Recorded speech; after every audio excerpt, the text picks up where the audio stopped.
Hey, good morning, sweet peas. Basic prepper mom Myra. A lot of times I've had people ask why I do videos in my car. Well, we have 5 people in a very small house. It's under 1,000 square feet, and there's not a lot of privacy, and there's not a lot of situations where I'm there by myself. So when I do things at home, either it is the rare occasion that I am by myself, or I'm locking myself in my room and telling everyone, okay, everyone be quiet, no dogs barking, that. But going to work, I'm here by myself, it's quiet, and I can kind of get my thoughts in order. Probably going to be a pretty short video today, but I want to talk a little bit more about Gray Man. So I had, and I think I actually did a video of this in the past, where I talked about, hold on, it's going to get really bright for a second, sorry about that, pulling into work, where I had talked about when I'm in a store, hold on, let's do this, put my shades up, there we go, that should help some. When I'm in a store, and I'm talking to someone, or I run into someone, I have these key phrases that I listen for, and those key phrases or key words will allow me to kind of gauge who that person is, what they believe, kind of, is this a potential person that could be in my community? Is this a like-minded person that could potentially do something good for my community of people? Nowadays, not so much anymore.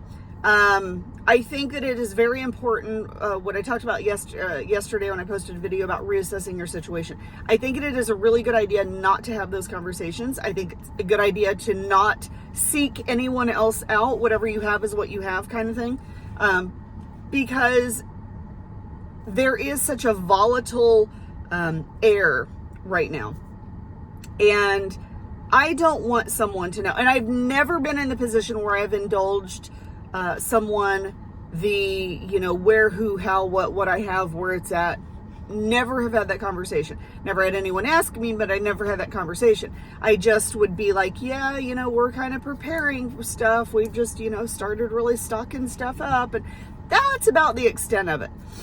But I think it's really important now not to go there. Very Gray Man conversation with people. Hey, how are you doing? Oh, really great. How's the family? Oh, doing good. We're all working and, just staying busy. And that's pretty much about the extent of the information that I'm giving out. And I think it's a really good idea right now.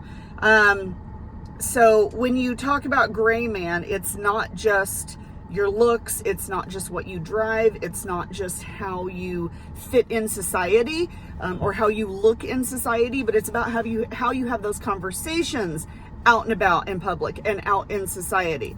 Doesn't mean that you can't be friendly and that you need to be, a jerk to somebody or anything like that.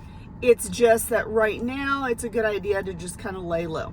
The other thing I want to touch base on is your preparedness stuff that you're stocking up on.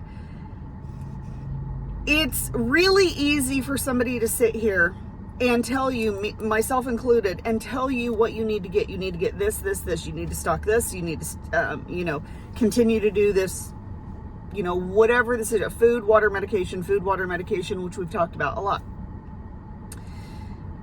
But then there's other things. There's, the whole, your defense system, your first aid, your medical supplies, your library that you're building up, your, whatever other supplies that you have, your food for your livestock, your animals. There's all of these other aspects.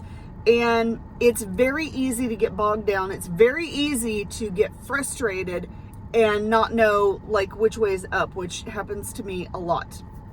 And kind of send you in this panic mode.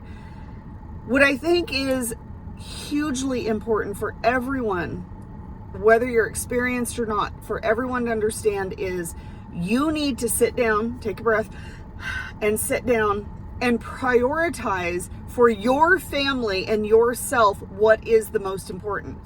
I can tell you this, and this is important, but that's something that could be important to myself and my family and our way of life and our lifestyle and what we have.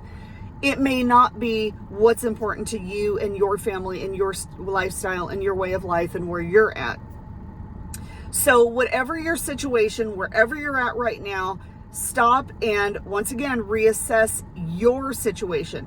Don't just reassess everything that's going on outside in the outside world there and in your country and your state and your in the world, in your county, in your community, whatever. But reassess what is priority for you and your family. If you are very low on food, I would make, in my opinion, I would make food a priority. If you don't have a water source, I would make water a priority and figuring out where that's going to be. But sit down and just make a list. What are your priorities of things? If you have other people in your community that you know are in fact 100% in your community and they have medical experience, they have medical advice, they have medical supplies, they are homeopathic, whatever, then I would probably reach out to them and say, hey, if you focus on this aspect, I will focus on this aspect and let's build up together. Now, that doesn't mean that you're relying 100% on that other person.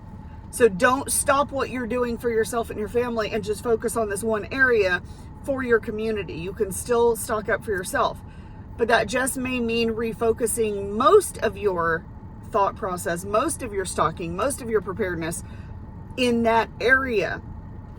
But you have to really trust that other person. You have to really trust that community. You really have to have that bond and that understanding of this is what we're going to do. So prioritize for you, yourself, and your family what you need to do to stock up now. Prioritize what is the most important. If we were to have a lockdown tomorrow, if the crap hit the fan tomorrow, what do you need right now? And focus on that.